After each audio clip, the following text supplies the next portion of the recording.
বলুন তো। আমাকে বলুন এখানে কি ওরা এইভাবে অ্যাসেম্বল করতে পারে? ওদেরকে বলা হচ্ছে কোথায় বলা হচ্ছে? ক্যান্ডিডেট আছে, ক্যান্ডিডেট আর ওরা ক্যান্ডিডেট কোথায় বলে? তো আমরা বলা হয়েছে তো। আরে এটা তো ঠিক না, এটা তো। ক্যান্ডিডেট আসবে কিন্তু এই hello and I welcome you all to civil सोशन। जैसा कि हम सब देख रहे हैं कि इस समय एक बहुत शॉकिंग न्यूज़ सामने आ रही है कि जो बंगाल में इलेक्शन कमीशन ने कुछ डिस्ट्रिक्ट्स में, जिसमें 15 बूथ्स आते हैं, जो मगरहाता और पश्चिम डिस्ट्रिक्ट है और डायमंड हार्बर डिस्ट्रिक्ट है, इनमें री इलेक्शंस अनाउंस कर दिए हैं। और ऐसा क्यों किया गया है, किस मकसद से किया गया है और क्या इसका सिग्निफिकेंस है, वो आइए जानते हैं और देखते हैं।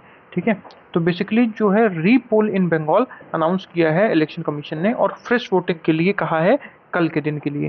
तो क्या हुआ भाई, इलेक्शन कमीशन ऐसा क्यों कह रहा है इन 15 बूथ्स पे?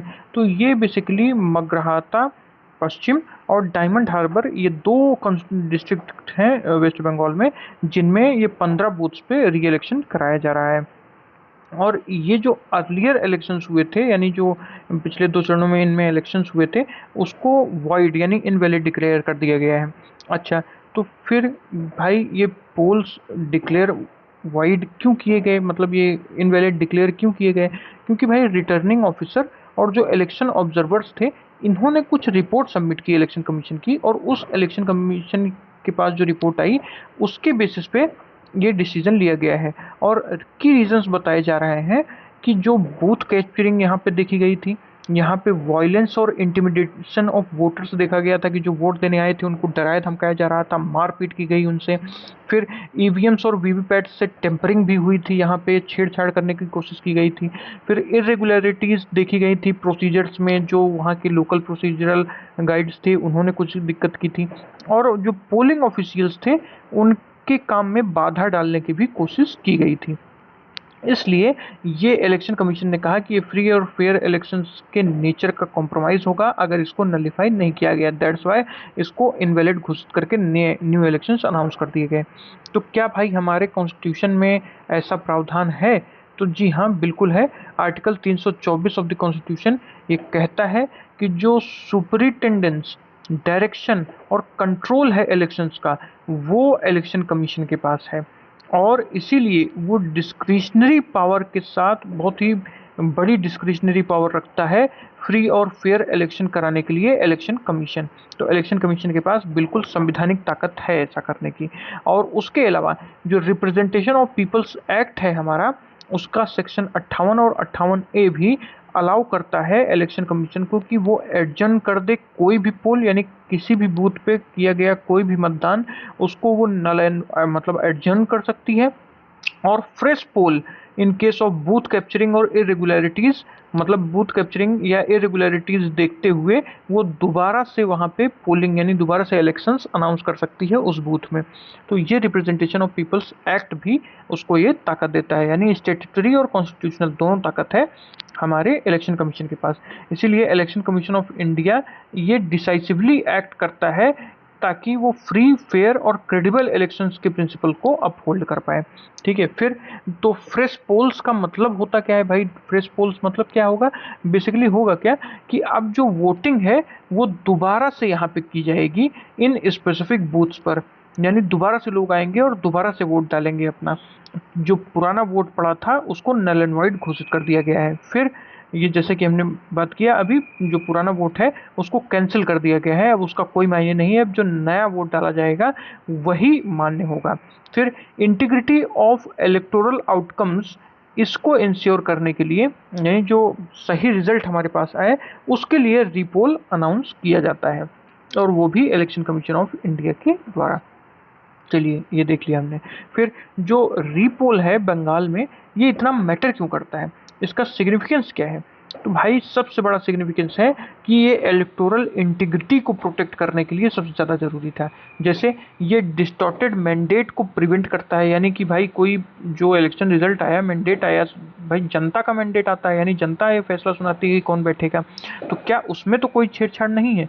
फिर जो ट्रू वोटर्स चॉइस है, यानी जो सच में जिसको चूज़ किया है वोटर्स ने, उसको हम रिफ्लेक्ट करें जो इलेक्शन रिजल्ट है, ना कि कोई बूथ कैप्चरिंग जैसा काम करके जो रिजल्ट आ रहा है उसको।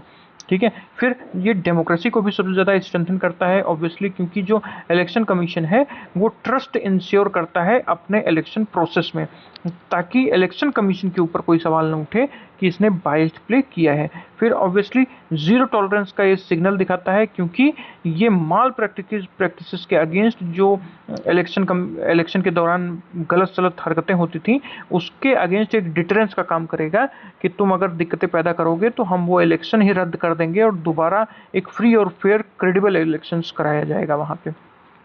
इसीलिए कहा जा रहा है कि जो चैलेंजेस हैं वो भी हाईलाइट इसमें किए गए हैं। जैसे भाई जो इलेक्टोरल वायलेंस है इन वेस्ट बंगाल, ये बहुत ही ज़्यादा तेज़ी से मतलब दोबारा भी हो सकता है।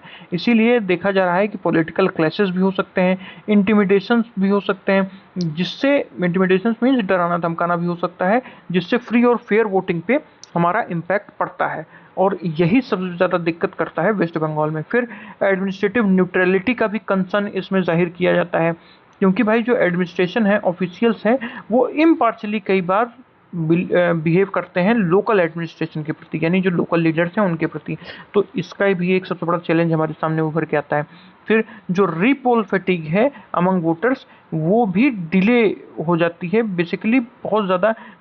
कोई भी दोबारा पोल देने फिर से उसी इंथुजियाज्म से नहीं आना चाहता, क्योंकि बहुत ज़्यादा इनकन्वीनियंस होता है भाई। दोबारा से वो अपना रोज़गार छोड़ के वापस आएंगे देने के लिए वोट, और इंथुजियाज्म भी बहुत ज़्यादा कम हो जाता है पहले की अपेक्षा। फिर ऑब्वियसली लॉजिस्टिकल कॉस्ट और डिप्लॉयमेंट, फिर सिक्योरिटी फोर्सेस का दोबारा डिप्लॉयमेंट और लॉजिस्टिकल कॉस्ट, फिर से दोबारा ही उतना पैसा खर्चा। इसलिए कहा जाता है कि ये जो एडिशनल रिसोर्सेज का कोऑर्डिनेशन है और सिक्योरिटी डिप्लॉयमेंट है, ये भी एक सबसे बड़ा चैलेंज बन के उभरता है इलेक्शन कमीशन के सामने। तो इससे भाई हमने चैलेंजेस तो डिस्कस कर लिए, लेकिन इसका कुछ ब्रॉडर कॉन्सिक्वेंस और वे फॉरवर्ड बिना डिस्कस किए तो हम जाते नहीं हैं।